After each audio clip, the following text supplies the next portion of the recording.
Hello everyone. Today we are starting with problem or example rather number 2 from our exercises which fall under the chapter of equations of motion or Shewhart equations. Well, I do have to put a bit of a disclaimer at first because this is quite a complex problem, but you could try and attempt to back it home if you can, because it's quite huge steps that we are taking here as compared to our first example. We are at quite a fast pace, I'd have to say.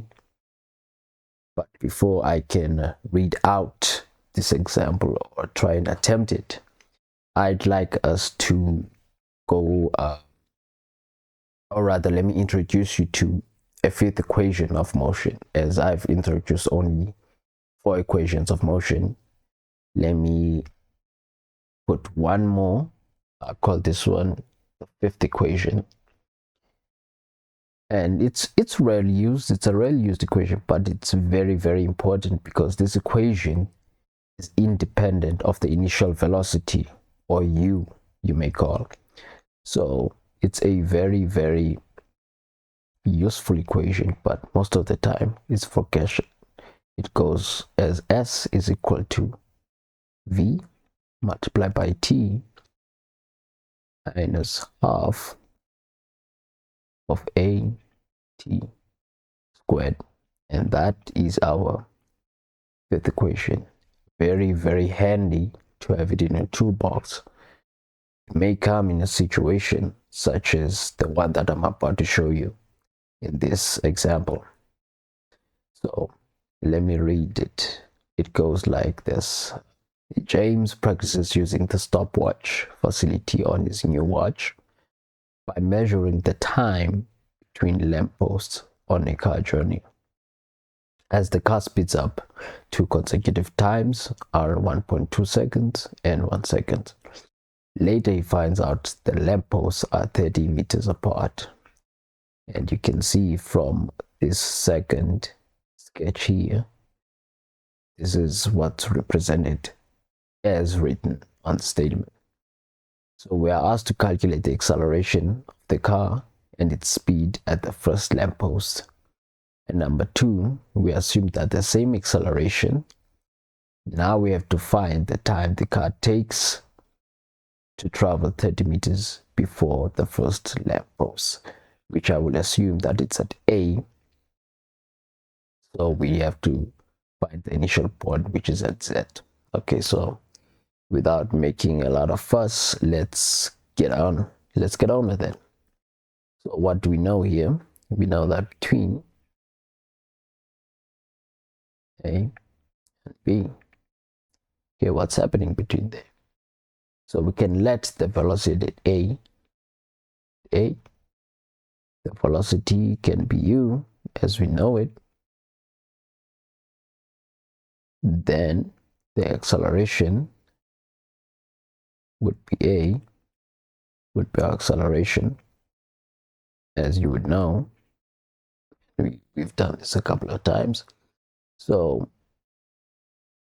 here we can easily see that S would be found by using u t plus half a t squared. It will make our life much easier. But now,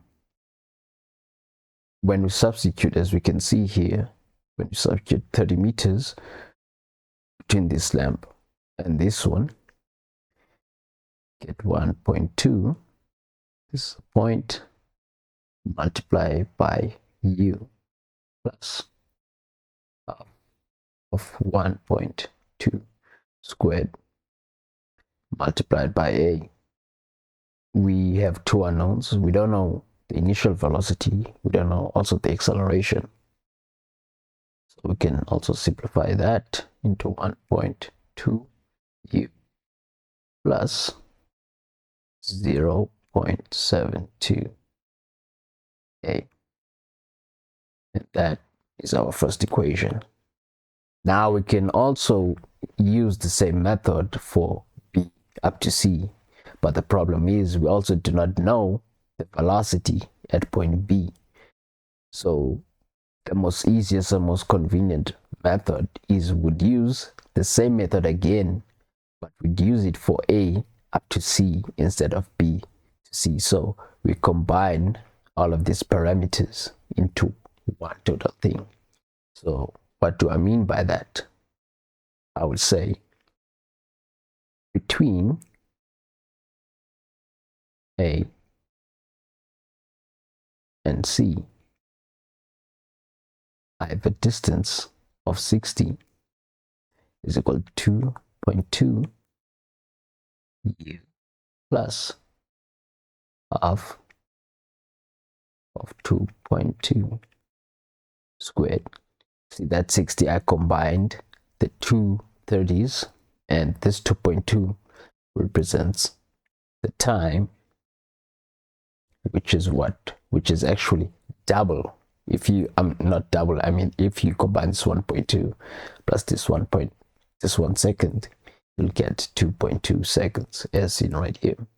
So we simplify this equation. 2.2 u plus this is going to come out, oh, so forgot the a, it's gonna come out at 2.42 a. That is our second equation. Now solving for a and u. Now I'm going to use my scientific calculator to simultaneously solve these two equations, and what I found out was that u is indeed 22.273 meters per second, and a would be 4.545 meters per second squared, since it's an acceleration. So we've answered our first question. Now for our second question, they are asking us to find the time in seconds. If we assume that the acceleration remains the same, which was the one that we found out from the first question, we need to find the time the car took to travel 30 meters before the first lamp.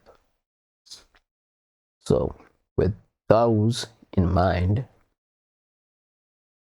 we need to know the time it took from Z up to A at that acceleration. So S is equal to Vt, okay, this is number 2, minus half Vt squared. This would be 30. This would be 22.3 multiplied by t, because we know our initial velocity, fortunately, minus half of what's our a. It remains the same as 4.545 t squared, because t is the subject of the formula. And this becomes somewhat of a quadratic equation. You can solve for t, which is 1.6 seconds. And that is the time that it would take for this vehicle to travel from point Z to point A.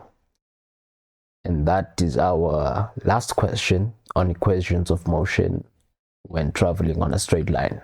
On the next video, we'll be doing free fall. We'll see what effect does gravity have on these equations of motion. Thank you, and I hope you enjoyed this video.